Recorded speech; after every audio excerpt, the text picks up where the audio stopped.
మోదీ ఇవాళ దేశాన్ని ఉద్దేశిస్తూ మాట్లాడుతూ పాకిస్తాన్కి స్ట్రాంగ్ వార్నింగ్ ఇచ్చారు.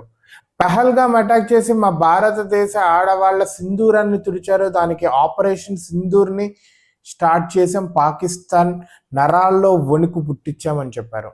ప్రపంచానికే టెర్రరిస్ట్ కేంద్రమైన బహవల్పూర్ని కూల్చాం. అలాగే ఎన్నో టెర్రరిస్ట్ క్యాంప్స్ని, టెర్రరిస్ట్ ట్రైనింగ్ సెంటర్స్ని కొట్టాము. ఎంతోమంది టెర్రరిస్ట్ని చంపామని క్లియర్గా చెప్పారు.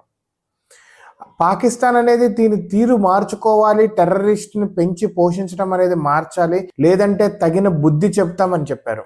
నీ ఇష్టం వచ్చినట్టు తీవ్రవాదులను పంపి దానికి బుద్ధి చెప్పటానికి, తీవ్రవాదుల మీద మేము అటాక్ చేస్తే దానికి బెదిరింపులు చేస్తే మేము లొంగం అని ప్రపంచానికే క్లియర్గా చెప్పారు.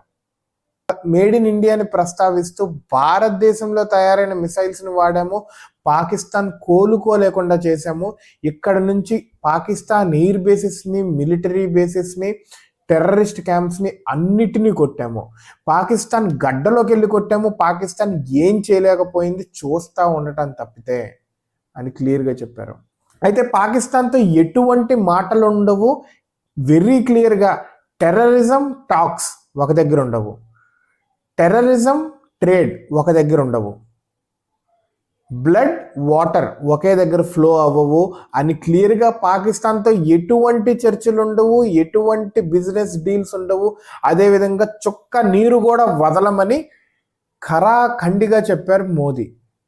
భారతదేశం అనేది ఎప్పుడైనా శాంతినే కోరుకుంటుంది. మా పేషెంట్స్ని మీరు చేతగానితనం అనుకోవద్దు. అనుకుంటే చూశారు కదా, ఆల్రెడీ దెబ్బ తగిలింది, ఇలాంటిది ఇంకా గట్టిగా తగులుతుంది అని క్లియర్గా చెప్పారు మోదీ. ఇంకా మన ఆర్మీ వాళ్ళని, నేవీ వాళ్ళని, ఎయిర్ ఫోర్స్ వాళ్ళని, బిఎస్ఎఫ్ వాళ్ళని అందరినీ అభినందించారు. మా త్రివిధ దళాలు 24/7 రెడీగా ఉంటాయి, ఎప్పుడంటే అప్పుడు అటాక్ చేయడానికి టెర్రరిజంకి అగైనెస్ట్గా. ఫ్యూచర్లో ఇలాంటి దాడులు ఏమన్నా చేస్తే దీన్ని వార్ కింద డిక్లేర్ చేస్తాము అని కూడా చెప్పారు.